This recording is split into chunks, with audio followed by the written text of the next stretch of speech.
ప్రభునందు ప్రియులారా, దేవుని మహాకృపను బట్టి మనము క్రైస్తవ సంఘ సంవత్సరములో మొట్టమొదటి ఆదివారంలోనికి వచ్చాము. గడిచిన ఆదివారంతో క్రైస్తవ సంఘ సంవత్సరం ముగిసిపోయింది. ఈ ఆదివారముతో సంఘ సంవత్సరము ప్రారంభమైంది. మరి ఇక్కడ మనం చూస్తే మరి ప్రభు రాకడ ఆదివారాలలో మనం ఉన్నాం.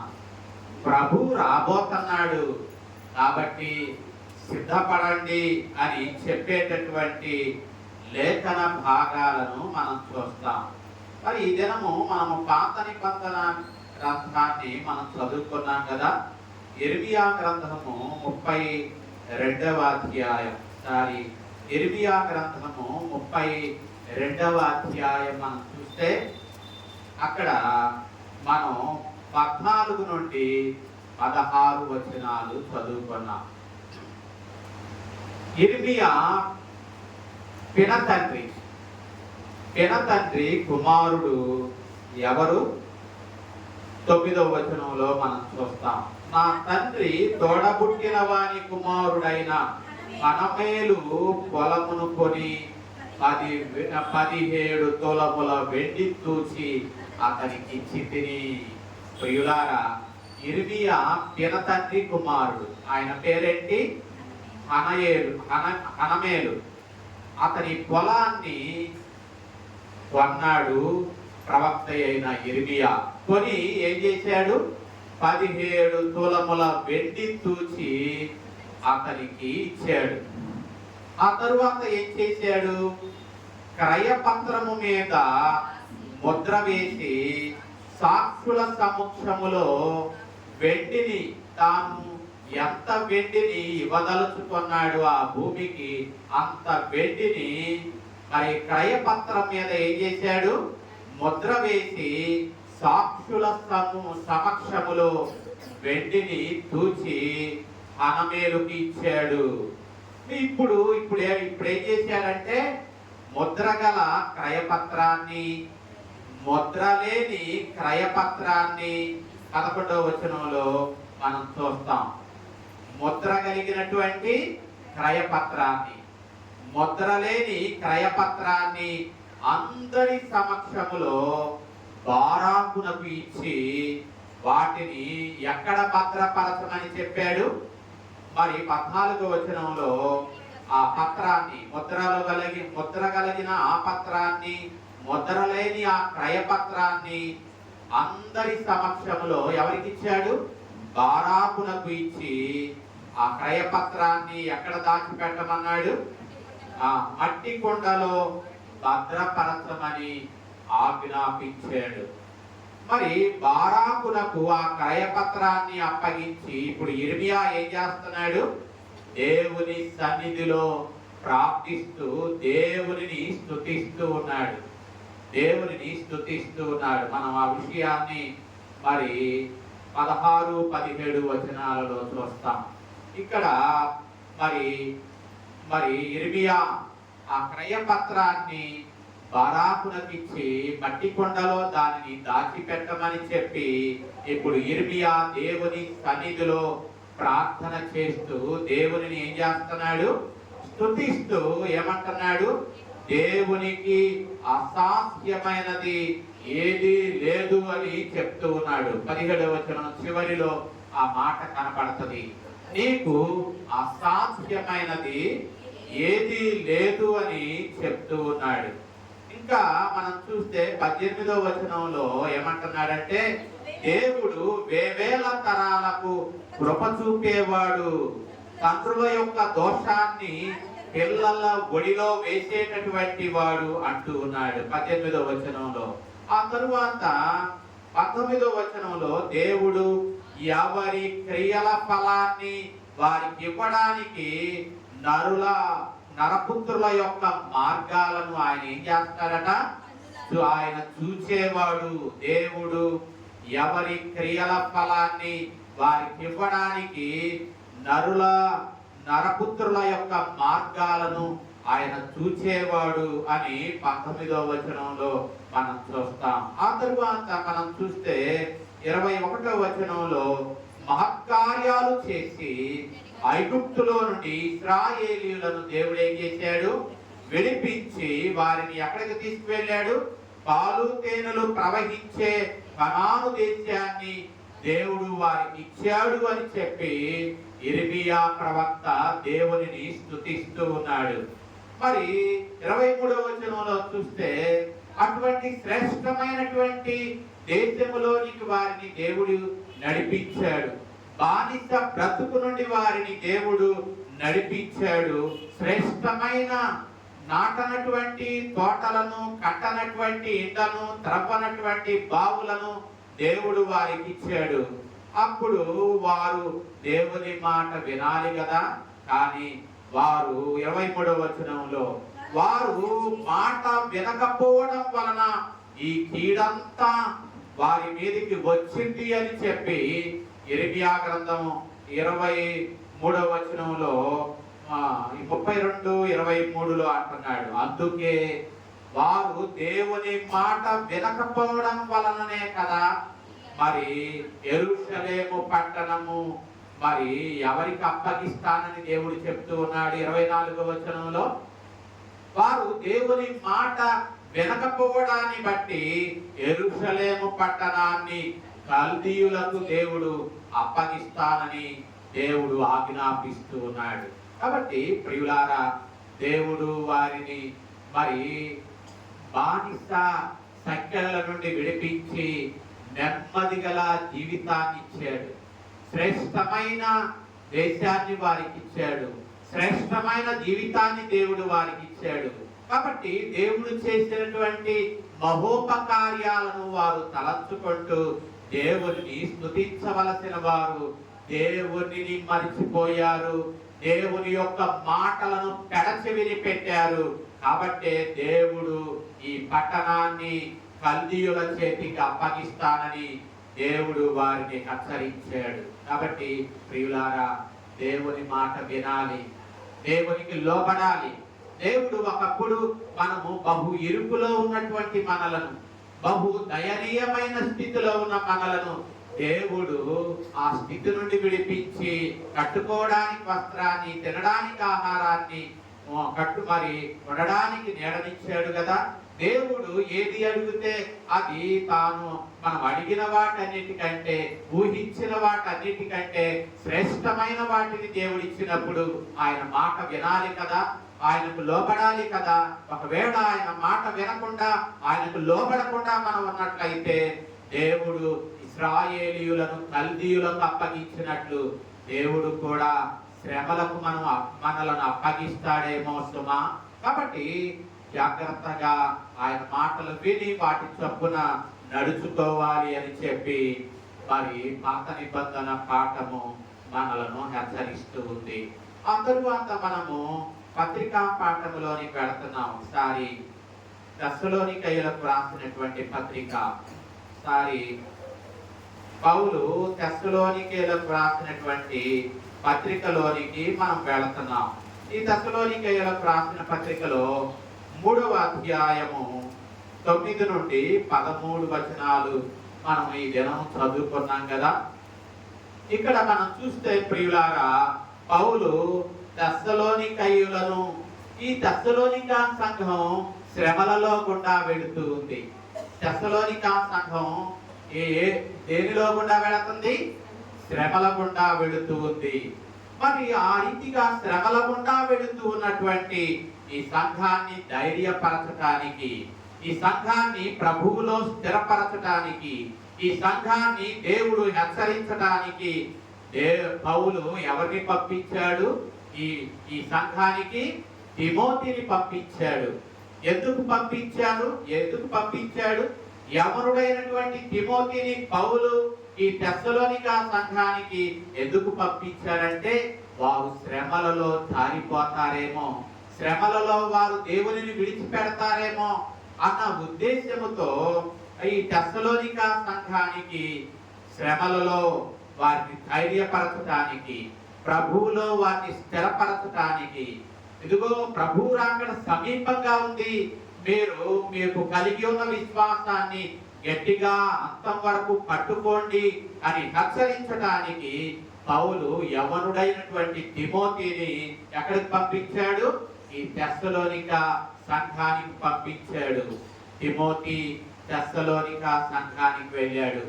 అక్కడ జరిగే విషయాలు, ఆ సంఘములో ఉన్నటువంటి పరిస్థితులను అర్థం చేసుకొని మరలా తిరిగి ఎక్కడికి వచ్చాడు? పౌలు దగ్గరకు వచ్చాడు. పౌలు దగ్గరకు వచ్చాడు. అప్పుడు ఆ తెస్సలోనిక సంఘములోని విషయాలను మరి తిమోతి పౌలుకు తెలియచేస్తున్నాడు. మరి ఆ తెస్సలోని మరి పౌలు ఏ రీతిగా ఆ సంఘములోని వారిని చూడాలన్న అపేక్ష కలిగి ఉన్నారో, అలాగే తెస్సలోనికైలో కూడా పౌలును చూడాలి అని అటువంటి అపేక్ష కలిగి ఉన్నారు అని, ప్రేమతో ఎల్లప్పుడూ పౌలును దేవుని సేవకులను జ్ఞాపకం చేసుకుంటూ ఉన్నారని, విశ్వాసములో ప్రేమలో వారు స్థిరంగా ఉన్నారు అని తిమోతి పౌలుకు తెలియచేశాడు.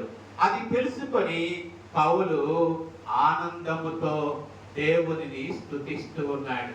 తాను పడినటువంటి ప్రయాస ప్రభువులో వ్యర్థం కాలేదు అని పౌలు తెలుసుకున్నప్పుడు, తాను కట్టినటువంటి ఆ సంఘములోని విశ్వాసులు ప్రేమలో విశ్వాసములో స్థిరంగా ఉన్నారు అని వారు తెలుసుకున్నప్పుడు పౌలు ఎంతగానో ప్రభువులో ఆనందించాడు. వారిని బట్టి పౌలు స్తుతించాడు. పౌలు తాను ఎదుర్కొంటూ ఉన్నటువంటి శ్రమలు ఇబ్బందులలో ఆ మాటలు విని, ఏ మాటలు? తిమోతి తెస్సలోనిక సంఘాన్ని గురించి చెప్పిన మాటలను విని పౌలు శ్రమలలో ఎంతో ఆదరణను ఆ మాటలు ఇచ్చిరి. ఎందుకు అంటే తాను ఆ సంఘానికి పునాది వేశాడు. మరి పునాది వేసిన పౌలు ఆ సంఘములోని విశ్వాసులు తొలగిపోతారేమో, చెదిరిపోతారేమో, జారిపోతారేమో అన్న భయంతో ఉన్నటువంటి పౌలుకు ఆ మాటలు, వారు ప్రభువులో స్థిరంగా ఉన్నారు అన్న మాటలు పౌలుకు ఎంతో ఆనందాన్ని కలిగించిని. పౌలు రాత్రింబవళ్ళు వారిని చూడాలి అని ప్రార్థన చేస్తూ ఉండగా వారి క్షేమాన్ని తెలుసుకొని ఆనందించడానికి దేవుడు అవకాశం ఇచ్చాడు అని కృతజ్ఞతలు నిండు మనస్సుతో పౌలు చెల్లిస్తూ ఉన్నాడు. అలాగే మరి 11 నుండి 13 వచనాలలో వారి కొరకు పౌలు చేసిన ప్రార్థన కనబడుద్ది. వారి కొరకు పౌలు చేసిన ప్రార్థన కనపడుద్ది. ప్రార్థనలో 3 విషయాలు మనకు కనబడుతూ ఉన్నాయి. ఒకటి ఏంటి అంటే, దేవుడు పౌలును నిరాటంకంగా వారి దగ్గరకు తీసుకొని రావాలి అని ప్రార్థన చేస్తున్నాడు అని 11వ వచనంలో మనకు కనపడుద్ది. ఆ తరువాత 12వ వచనంలో తెస్సలోనిక సంఘములోని వారు పరిశుద్ధత విషయమై అనిత్యులుగా స్థిరపరచబడాలి అని చెప్పి మరి పౌలు వారి కొరకు ప్రార్థన చేస్తున్నాడు. మూడవది 13వ వచనంలో చూస్తున్నాం. దేని కొరకు 3వ విషయంలో ప్రార్థన చేస్తున్నాడు అంటే, వారు ప్రేమలో అభివృద్ధి పొందాలి అని ఆకాంక్షిస్తూ పౌలు ప్రార్థన చేస్తున్నాడు. ఈ 3 విషయాల కొరకు పౌలు తెస్సలోనికయ్యుల కొరకు ప్రార్థన చేస్తున్నాడు. ఒకటి ఏమనుకున్నాం? దేవుడు పౌలును నిరాటంకంగా వారి దగ్గరకు ఎటువంటి ఆటంకాలు లేకుండా వారి దగ్గరకు తీసుకొని వెళ్ళాలి అని ప్రార్థన చేస్తున్నాడు. రెండవది, ఆ తెస్సలోనికయ్యులు పరిశుద్ధత విషయమై అనిత్యులుగా స్థిరపరచబడాలి అని ప్రార్థన చేస్తున్నాడు. మూడవది, వారు ప్రేమలో అభివృద్ధి పొంది మరి ప్రభు కొరకు ఎదురు చూడాలి అని ప్రార్థన చేస్తున్నాడు. పౌలు తాను ఎదుర్కొంటూ ఉన్నటువంటి శ్రమలను బట్టి ఏమనుకున్నాడు అంటే, ప్రభు త్వరగా రాబోతున్నాడు అని తలంచాడు. ప్రభు తిరిగి వచ్చేటప్పుడు ఈ తెస్సలోనికయ్యులు ఎలా ఉండాలి అని పౌలు కోరుకున్నాడంటే, అనుద్యులుగా కనబడాలి. దేవుని దృష్టిలో వారు అనుద్యులుగా కనబడాలి అని చెప్పి పౌలు ప్రార్థన చేస్తున్నాడు. ప్రియులారా, నిజమే, పౌలు కాలంలోనే మరి పౌలుకు కలిగిన శ్రమలను బట్టి మరి పౌలు ఏమనుకున్నాడు? ప్రభు రాకడ బహు దగ్గరగా ఉంది అని చెప్పి పౌలు తలంచి ఏమంటున్నాడు? మరి ప్రభు తిరిగి వచ్చేటప్పుడు ఈ తెస్సలోనికా సంఘస్థులు ప్రభు ఎదుట అనుజ్ఞులుగా కనబడాలి అని ప్రార్థన చేస్తున్నాడు. అంటే 2000 సంవత్సరాల క్రితం ఆ రీతిగా పౌలు తెస్సలోనికా సంఘం కొరకు ఎంతో ఆసక్తితో ప్రార్థన చేస్తున్నప్పుడు 2000 సంవత్సరాలు గతించిపోయినాయి. మరి ఇంకా మరి ఆయన రాలేదు కదా. అప్పుడే ప్రభు రాకడ బహు సమీపంగా ఉంది అని ప్రభు తలంచాడు. 2000 సంవత్సరాలు గతించిపోతూ ఉన్నాయి. ఇప్పుడు మనం ఇంకా ఎంత జాగ్రత్తగా ఉండాలి? ప్రభు రాకడ కొరకు మనం ఎంత సిద్ధపాటు కలిగి ఉండాలి? మనము ఎంత మెలకువగా ఉండాలి? ఎంత ప్రార్థనా జీవితముతో ఆశ కలిగి ప్రభు రాక కొరకు మనం ఎదురు చూడాలి? ఆ 2000 సంవత్సరాల క్రితమే పౌలు తెస్సలోనికా సంఘాన్ని హెచ్చరిస్తున్నాడు. ప్రభు రాకడ బహు సమీపంగా ఉంది. ప్రభు ఎదుట మీరు అనుజ్ఞులుగా కనబడాలి అని చెప్పి మీ కొరకు నేను ప్రార్థన చేస్తున్నాను అని చెప్పినటువంటి పౌలు ఇప్పుడు 2000 సంవత్సరాలు గతించిపోతున్నాయి. ఇప్పుడు రాకడ దినాలలో ఉన్నాం మనం. ప్రభు చెప్పిన గురుతులు నెరవేరుతూ ఉండడం మనం గమనిస్తూ ఉన్నాం. మనము ప్రభు రాకడలో అనుజ్ఞులుగా ఉండడానికి, ఆయన ఎదుట అనుజ్ఞులుగా కనబడడానికి ఇంకా మనం ఎంత జాగ్రత్త కలిగి ఉండాలో ఈ పత్రిక పాఠం మనలను హెచ్చరిస్తూ ఉంది. ఆ తరువాత మనము సువార్త పాఠంలోనికి వెళుతూ ఉన్నాం. ఒకసారి లూకా సువార్త 21వ అధ్యాయం, లూకా సువార్త 21వ అధ్యాయం మనం చూస్తే ప్రియులారా, అక్కడ మనం 21వ అధ్యాయంలో ఎక్కడి నుండి 25వ వచనం నుండి లూకా సువార్త 25వ వచనం నుండి మనం చూస్తున్నాం. మరి ఇక్కడ కూడా ప్రభు రాకడ గురుతులను మనం చూస్తున్నాం. యేసు ప్రభువే ఆయన రాకడ గురుతులను మనకు తెలియచేశాడు. యేసయ్య రాకడలో అవిశ్వాసులు ఎలా భయపడి కూలిపోతారో, విశ్వాసులైన వారు ఏ రీతిగా ధైర్యం తెచ్చుకొని వారికి విడుదల కలగబోతుందో, వారు ధైర్యం తెచ్చుకొని వారు ఏ రీతిగా ఎదురు చూస్తారో ఈ సువార్త పాఠం మనకు తెలియజేస్తుంది. సూర్య చంద్ర నక్షత్రాలలో సంభవించే సంగతులను గురించి ప్రభు మనకు తెలియచేశాడు ఈ సువార్త పాఠంలో. మరి ఈ రోజుల్లో మనం జాగ్రత్తగా మరి న్యూస్ మనం చూసిన, అంతర్జాతీయ వార్తలను మనం చూసిన ఒక విషయం మనం గమనిస్తున్నాం.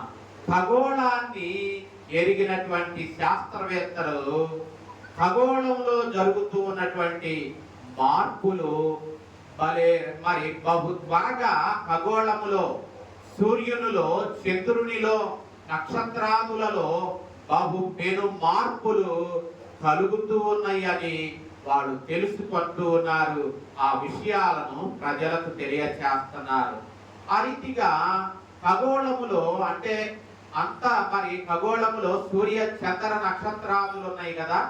ఈ సూర్య చంద్ర నక్షత్రాదులలో ఎన్నో మార్పులు, పెను మార్పులు మరి వారు గుర్తిస్తూ ఉన్నారు. దానిని బట్టి శాస్త్రవేత్తలు కూడా ఆందోళన వ్యక్తం చేస్తున్నారు. మరి ఈ విషయాలను విన్నటువంటి ప్రజలు కూడా ఆందోళనకు ఏమవుతున్నారు? గురి అవుతూ ఉన్నారు. సూర్యుడు మరి ఈ మధ్య లేటెస్ట్ గా శాస్త్రవేత్తలు ఏం కనుగొన్నారు అంటే సూర్యుడు తేజోహీనుడవుతూ ఉన్నాడు అని. సూర్యుడు ఏమవుతూ ఉన్నాడంట? అతడు తన ప్రకాశతను క్రమక్రమముగా తగ్గిపోతుంది అన్న విషయాన్ని వారు కనుగొన్నారు. ఆ విషయాన్ని దేవుని వాక్యము ముందుగానే కొన్ని వేల సంవత్సరాలకు ముందుగానే దేవుని వాక్యములో మనం చూస్తున్నాం. ఆయన రాకడ దినాలలో సూర్యుడు ఏమవుతాడట? తేజోహీనుడవుతాడు, చంద్రుడు రక్తవర్ణమవుతాడు అన్న విషయాన్ని మరి వేల సంవత్సరాలకు పూర్వమే మరి దైవ గ్రంథములో దేవుడు వ్రాయించాడు. ఇప్పుడు శాస్త్రవేత్తలు తెలుసుకుంటున్నారు సూర్యుడు తన ప్రకాశతను కోల్పోతూ ఉన్నాడు అని, చంద్రుడు రక్తవర్ణములో మారుతూ ఉన్నాడన్న విషయాన్ని శాస్త్రవేత్తలు పరిశీలన చేసి ఇప్పుడు లోకానికి తెలియజేస్తున్నారు. వాళ్ళు ఆందోళన పడుతున్నారు. ఆ విషయాలు ప్రజలు కూడా విపరీతమైనటువంటి ఆందోళనలకు గురి అవుతూ ఉన్నారు. మరి ఇవన్నీ కూడా మనకి ఏం తెలియజేస్తున్నాయి? ప్రభు రాకడ సమీపంగా ఉందన్న విషయాన్ని మరి తెలియజేస్తున్నాయి. ఇంకా మనం చూస్తే యేసు ప్రభు వారు ఆకాశమందలి శక్తులు ఏమవుతాయట? కదలింపబడతాయి. ఇంకా మనం చూస్తే ప్రియులారా, ఆకాశమందలి శక్తులు మాత్రమే కాదు, మరి ఖగోళములో నక్షత్రాలు, గ్రహాలు ఒకదానితో ఒకటి ఢీకొని బీభత్సమైనటువంటి పరిస్థితులు మరి కలగబోతాయి అని చెప్పి తెలియచేస్తున్నారు. ఆ విషయాలను లోకానికి తెలియచేస్తున్నప్పుడు లోకములోని ప్రజలు కూడా ఆందోళన చెందుతూ ఉన్నారు. ఇంకా మనం చూస్తే సముద్ర తరంగముల ఘోష తీవ్రమవుతూ ఉంది. తుఫానులు, ఉప్పెనలు మనం ఏం చేస్తున్నాం? తుఫాను, ఉప్పెనలు మాత్రమే కాదు, సునామీలు కూడా దేశాన్ని, ప్రపంచాన్ని భయాక్రాంతికి గురి చేస్తూ ఉన్నాయి. సముద్రపు ఘోష మరి వినబడుతూ ఉంది. ఒకప్పుడు సముద్రపు ఘోష తీర ప్రాంతాలలోని ప్రజలు మాత్రమే వినేవారు సుమా. మరి ఇప్పుడైతే ఆ అలల యొక్క ఘోష పట్టణ ప్రాంతాల ప్రజలు కూడా వింటూ ఉన్నారు. సముద్ర తరంగాలు పట్టణాలలోనికి చొచ్చుకొని వస్తూ ఉన్నాయి. కారణం ఏంటి అంటే మనుష్యుడే అరణ్యాలను మరి చెట్లను ఏం చేస్తున్నాడు? నరికి వేస్తూ ఉన్నాడు. విచక్షణారహితంగా అడవులను నరికి వేస్తూ ఉన్నాడు. ఆ రీతిగా అడవులను నరికి వేయడం ద్వారా పర్యావరణము ప్రమాదానికి గురి అవుతూ ఉంది. వాతావరణంలో బహు పెనుమార్పులు కలుగుతూ ఉన్నాయి.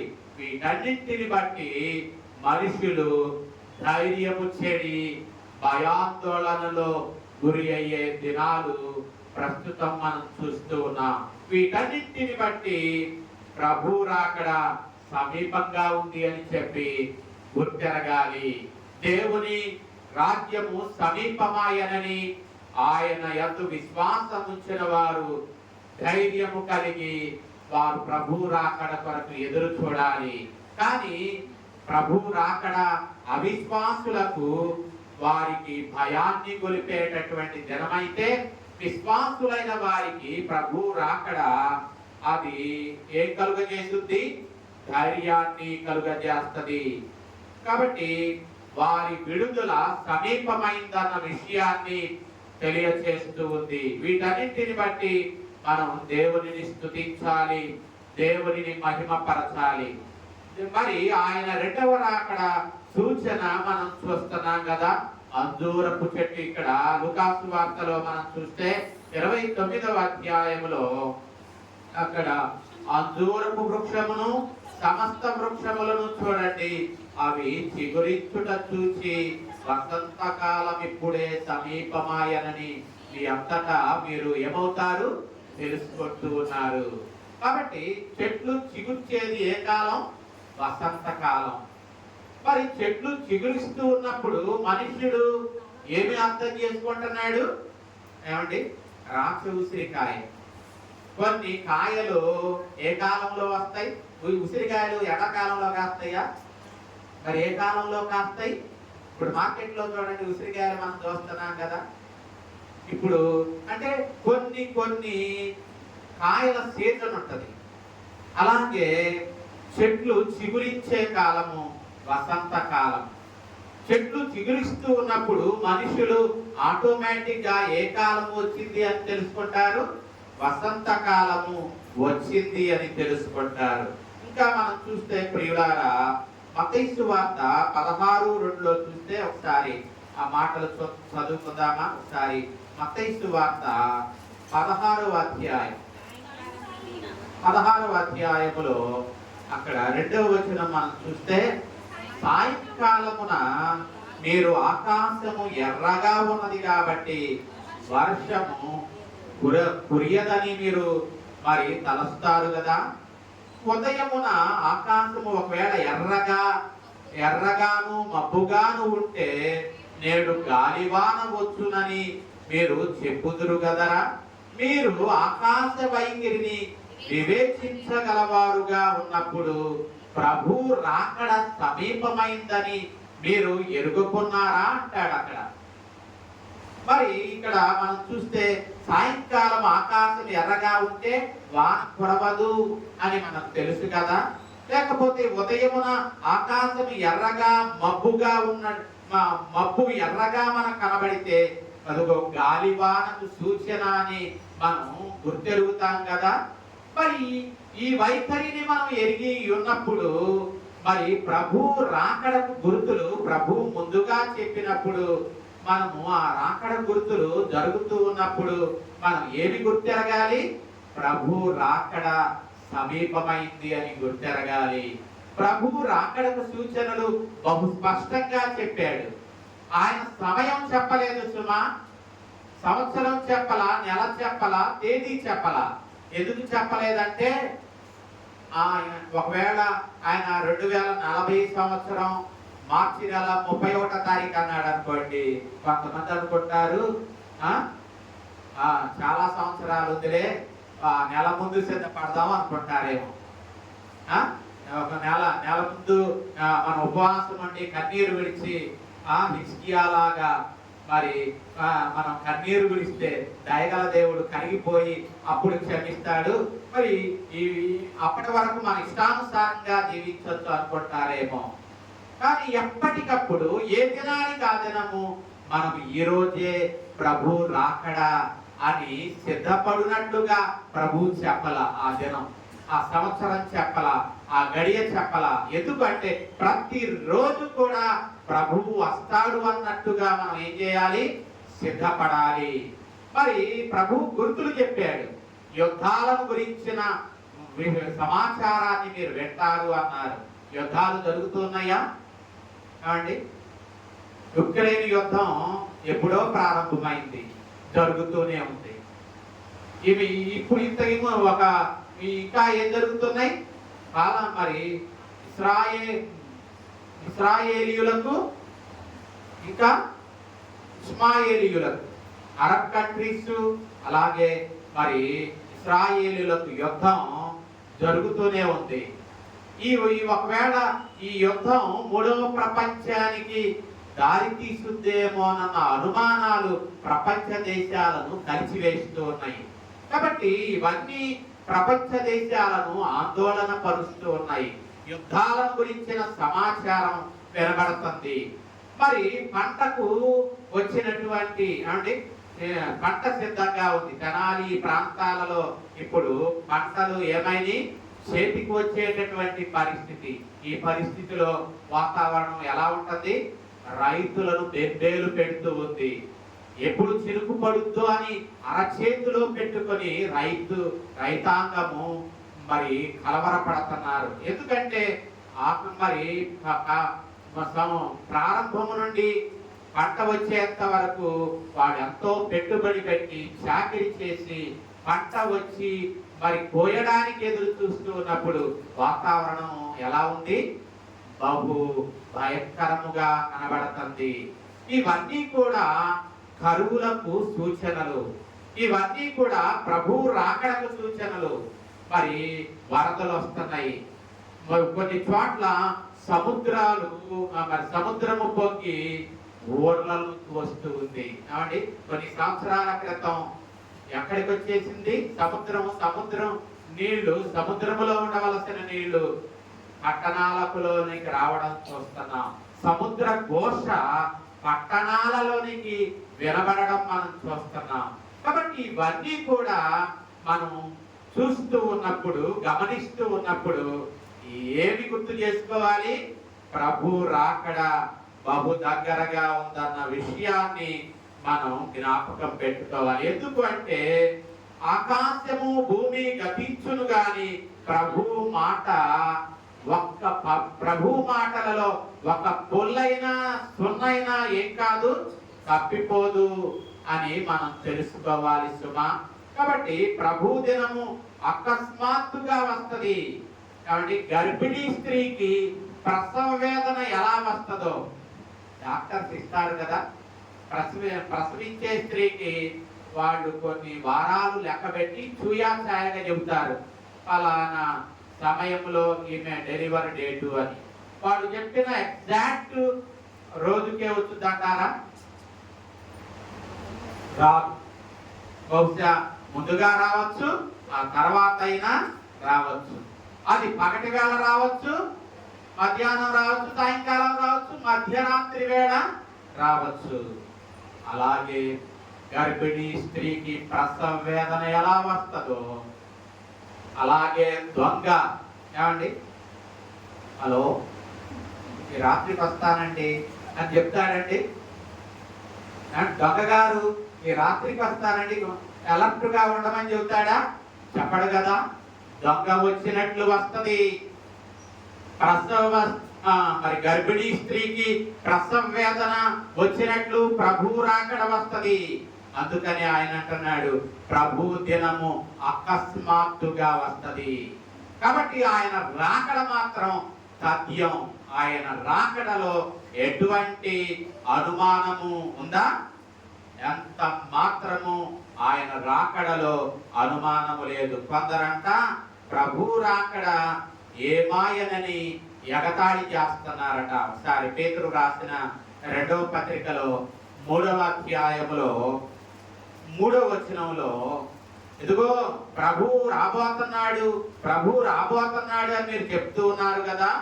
మరి అంత్య దినములలో 3:3లో అంత్య దినములో అపహాసకులు అపహసించుచూ వచ్చి 4వ వచనంలో ఆయన రాకడను గురించిన వాగ్దానము ఏమాయను ఏమంటున్నారు? ఆయన రాకడను గురించిన వాగ్దానము ఏమాయను అంటూ ఉన్నారు. అపహాసకులు అపహసిస్తూ ఉన్నారు. అదిగో పౌలు చెప్పాడు ప్రభు రాకడ సమీపమైందని పౌలు చెప్పాడు. పౌలు చెప్పి 2000 సంవత్సరాలైంది. ఇంకా కూడా ఆయన రాకడ వాగ్దానం ఏమైంది అని చెప్పి అపహాసకులు అపహసిస్తూ ఉన్నారు. కానీ ప్రభు రావడం లేదు. కారణం ఏంటో తెలుసా? 3:9లో చెప్తూ ఉన్నాడు. పేతురు రాసిన 2వ పత్రిక 3:9లో కొందరు ఆలస్యమని ఎంచుకొనున్నట్లు ప్రభు తన వాగ్దానమును గురించి ఆలస్యము చేయువాడు కాడు గాని ఎవడును నశింపవలనని ఇష్టయింపక. అది కారణం. ఎవరు నశింపవలనని ఇచ్చయింపక కోరట్ల ప్రతి వ్యక్తి కూడా మారు మనస్సు పొందాలి అని చెప్పి, ప్రతి వ్యక్తి కూడా మారు మనస్సు పొంది ప్రభు రాకడ కొరకు ఎదురు చూడాలి అన్న ఆయన మనస్సు గలవాడై మన ఎడల దీర్ఘ శాంతము కలిగి ఉన్నాడు. ఒకవేళ ఇప్పుడే వస్తే ఈ బిడ్డ నశించిపోతేమో, ఈ వ్యక్తి నశించిపోతాడేమో, వీళ్ళు నశించిపోతారేమోనన్న ఆయన దీర్ఘ శాంతమును మన పట్ల చూపిస్తూ ఉన్నాడే గాని ప్రభు తన వాగ్దానాన్ని గురించి ఆలస్యము చేసేవాడు ఎంత మాత్రము కాడు సుమా. నీవు ఇంకా సిద్ధపడలేదేమో. నీవు ఈ రోజైనా ప్రభు రాకడ వరకు నువ్వు సిద్ధపడాలి అని చెప్పి ప్రభు ఏం చేస్తున్నాడు? ఆయన నీకు ఏ దినానికి ఆ దినం ఏమండి 11 మాసాలు గతించిపోయినాయి కదా. 12వ మాసము మొట్టమొదటి దినం దేవుని సన్నిధిలో ఉన్నాం కదా. ఈ దినమైనా, ఈ మాసములోనైనా, ఈ సమయంలోనైనా నీవు మారు మనస్సు పొందుతావేమో, ఆయనను రక్షకుడుగా నీవు అంగీకరిస్తావేమో, బాప్తిస్మం పొంది నీ పాపములను కడిగి వేసుకుంటావేమోనన్న ఆయన నీ ఎడల దీర్ఘశాంతాన్ని చూపుతూ ఉన్నాడు. కాబట్టి ఆయన తన వాగ్దానాన్ని గురించి ఎంత మాత్రము ఆలస్యము చేసేవాడు, అలక్ష్యము చేసేవాడు కాదు. ఆయన నీవు రక్షింపబడాలి, నీవు మారు మనస్సు పొందాలి అని చెప్పే ఆయన తన రాకడ విషయంలో దీర్ఘశాంతం నీ పట్ల కలిగి ఉన్నాడు. కాబట్టి ఆయన రాకడ మాత్రం సాధ్యము. ఎప్పుడు వచ్చునో సమయం చెప్పలేదు, కానీ తప్పక ఆయన రాకడ వస్తది. అకస్మాత్తుగా వచ్చి రాత్రి వేళ వచ్చి సిద్ధపడి ఉన్న, ఒకవేళ రాత్రి వేళ వస్తే ఒకవేళ ఏమండి మనం అందుకని అంటాడు, మనం నిద్రించుచున్నను చనిపోయిన ఎవరి వారమై ఉన్నాము? ప్రభు వారమై ఉన్నాం. ఒకవేళ నిద్రపోతున్నాం అనుకోండి, ప్రభువులో ఉంటే ఆ నిద్రలోనే మనం ఏమవుతాం? ప్రభువుని ఎదుర్కొనడానికి కొనిపోబడతాం. కాబట్టి మరి ఇక్కడ మనం చూస్తే సిద్ధపడకుండా ఆటంకపరిచేవి ఉన్నవి సుమా. అక్కడ మనం చూస్తున్నాం, ఆ దినము అకస్మాత్తుగా మీ మీదికి ఊరి వచ్చినట్లు రాకుండా మీ విషయమై మీరు జాగ్రత్త కలిగి ఉండండి అని చెప్పి లూకాసు వార్త 21:35లో చెప్తూ 34లో చెప్తూ ఉన్నాడు. ఆ దినము అకస్మాత్తుగా మీ మీదికి ఉరి వచ్చినట్టు రాకుండా మీ విషయమై మీరు ఏం చేయండి? జాగ్రత్త పడండి అని చెప్తూ ఉన్నాడు. మరి ఆయన రాకడకు మనం సిద్ధపడకుండా ఉండడానికి కొన్ని విషయాలు ఆటంకపరుస్తూ ఏంటో చెప్తూ ఉన్నాడు. ఏంటి అవి ఏంటో చెప్తూ ఉన్నాడు. ఏంటి అవి? 34వ వచనంలో తిండిబోతుతనం ఒకవేళ ఆయన రాకడకు మనలను సిద్ధపరచకుండా ఆటంకపరుస్తుందేమో. చాలా మంది ఈ రోజుల్లో తిండికి ఇచ్చేంత ప్రయారిటీ దేవునికి ఇవ్వడం వల్ల, తిండికి ఇచ్చేంత ప్రయారిటీ దేవునికి ఇవ్వడం వల్ల, మన కడుపే మన దేవుడు కాదు కదా, మన కడుపే మన దేవుడు కాదు కదా. ఏమండి, కొంతమంది బ్రతకటానికే తింటున్నారు, కొంతమంది తినడానికే బ్రతుకుతున్నారు. ఏ కోవలో మనం ఉన్నాం? కాబట్టి దేవుడు మనం బ్రతకటానికి తినమన్నాడు, కానీ తినటానికి బ్రతకకూడదు సుమా. ఒకవేళ తిండిబోతుతనం మనలను దేవుని రాకడకు సిద్ధపడకుండా మనలను ఆటంకపరుస్తుందేమో. ఆ తిండి వలనను, అక్కడ అదే అంటున్నాడు, తిండి వలనను మత్తు వలనను. ఒకవేళ ఆత్మ సంబంధమైన మగతతో ఉన్నావేమో, మత్తుతో ఉన్నావేమో. కొంతమంది ఒకవేళ మేము ధూమపానానికి మద్యపానానికి దూరంగా ఉన్నామండి, ఒక అలవాట్లు మాకు లేవండి అనుకుంటున్నారేమో. ఆత్మ సంబంధమైన మత్తులో మనం ఉన్నామేమో, అలర్టుగా లేవేమో. అందుకనే ప్రియులారా, మరి ఆత్మ సంబంధమైన మత్తులు ఎవరు ఉంటారు అంటే, ఎవరైతే మరి ప్రార్థనా జీవితాన్ని కలిగి ఉండరో, ఎవరైతే వాక్య ధ్యానమును క్రమముగా చేయరో వారు మత్తు వలన ఉంటారు. ఆత్మ సంబంధమైన నిద్రలో మత్తులో ఉంటారు. వారికి ప్రభు రాకడ ఉరి వచ్చినట్లు వస్తది. కాబట్టి ప్రభునందు ప్రియులారా, ఉరి వచ్చినట్లు రాకుండా ప్రతి దినము దేవుని వాక్యాన్ని మనం వినాలి, చదవాలి. ప్రతి దినము క్రమమైన ప్రార్థనా జీవితాన్ని మనము కలిగి ఉండాలి. అప్పుడు మాత్రమే ఆయన రాకడ ఉరి దినంగా కాకుండా ఉంటది. మనం జాగ్రత్తగా ఉండగలుగుతాం. ఆ దినము సకల ప్రజల మీదకి రాబోతూ ఉంది. ఆ దినము మనుష్య కుమారుని ఎదుట మనం నిలువబడాలి అంటే ఎల్లప్పుడూ ప్రార్థన చేస్తూ ఎలా ఉండాలి? మెలకువ కలిగి ఉండాలి. ప్రార్థనా జీవితాన్ని కలిగి ఉండాలి. ప్రభువే ప్రార్థనా జీవితాన్ని కలిగి ఉన్నాడు సుమా. 37వ వచనం చూడండి. ప్రతి దినము పగటి యందు దేవాలయములో బోధించుచు రాత్రి వేళ ఒలీవ కొండకు వెళ్ళుచు కాలము గడుపుచుండెను. యేసు స్వామి రాత్రి వేళ ఏం చేశాడు? రాత్రి వేళ ఒలీవ కొండకు వెళుతూ కాలయాపన చేయుచుండెను. ఉందా? కాలయాపన చేశాడా? ఏం చేశాడు? రాత్రి వేళ ఒలీవ కొండకు వెళ్ళి ప్రార్థనా జీవితాన్ని, దేవునితో సమయాన్ని గడిపాడు ఆయన. దేవుడే అంత ప్రార్థనా జీవితాన్ని కలిగి ఉన్నప్పుడు పాప స్వభావము కలిగి ఉన్నటువంటి మనము ఎటువంటి ప్రార్థనా జీవితాన్ని కలిగి ఉండాలి? ప్రార్థనా జీవితాన్ని కలిగి ఉండనటువంటి వ్యక్తి మీదకి ఆ దినము ఉరి వచ్చినట్లు వస్తుంది. జాగ్రత్త. కాబట్టి ప్రార్థనా జీవితాన్ని కలిగి ఉండండి. అలాగే మరి ప్రతి దినము మరి వాక్యాన్ని మరి చదవండి. వాక్యము మనలను ఏం చేస్తుంది? మన త్రోవను సరి చేస్తుంది. అందుకనే భక్తుడు ఏమన్నాడు? నీ వాక్యము నా పాదములకు దీపము, నా త్రోవకు వెలుగు అన్నాడు. అటువంటి వాక్యాన్ని ప్రతి దినము మనం చదవాలి. చదువుతుంటే ఆ వాక్యము మనకు సరి అయిన త్రోవను చూపెడుతుంది. మనం ఏ విషయాలలో సరి చేసుకోవాలో మనకు చూపెట్టుద్ది. అటువంటి వాక్యాన్ని ప్రతి దినము మనము చదవాలి. చివరిగా మనం కీర్తన గ్రంథం చదువుకున్నాం కదా. ఒకసారి కీర్తనల గ్రంథం ఎన్నో కీర్తన?